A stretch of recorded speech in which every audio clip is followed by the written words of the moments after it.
Hello everyone, আসসালামু আলাইকুম। This is me Sumaiya from RSM international. আজ আমাদের সাথে আছেন আমাদের ভ্যালুড কাস্টমার। স্যার, আপনার নামটা যদি একটু বলতেন। আবিদ হাসান। আপনার নাম? কেমন আছেন স্যার? আলহামদুলিল্লাহ ভালো আছি। স্যার, আপনারা কোথা থেকে এসেছেন আরএসএম ইন্টারন্যাশনালে? আমরা আসছি ভৈরব থেকে আসছি আমরা। স্যার, ভৈরব থেকে এসেছে আরএসএম ইন্টারন্যাশনাল থেকে আইফোন 17 প্রো ম্যাক্স পারচেজ করেছেন।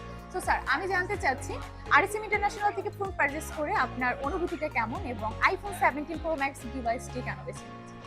আসলে আমার ফ্রেন্ড সার্কেল সবাই আইফোন 17 প্রো ম্যাক্স ইউজ করতেছে, আর এই জন্য আমি মূলত এটা নেওয়ার। আর আপনাদের কাস্টমারদেরকে অনেক ভালো ব্যবহার করেন, আপনাদের আন্তরিকতা আছে, এই জন্য আপনাদের কাছ থেকে আইফোনটা নেওয়ার। হ্যাঁ, আমরা কিন্তু কাস্টমার 1 বছরের ওয়ারেন্টি দিয়ে থাকি। তো স্যার, অসংখ্য ধন্যবাদ আপনার মূল্যবান মতামত শেয়ার করার জন্য। আশা করি ভবিষ্যতেও আরএসএম ইন্টারন্যাশনালের সাথেই থাকবেন এবং আমাদের থেকে সার্ভিস নেবেন। ইনশাআল্লাহ। ভালো থাকবেন। আল্লাহ হাফেজ।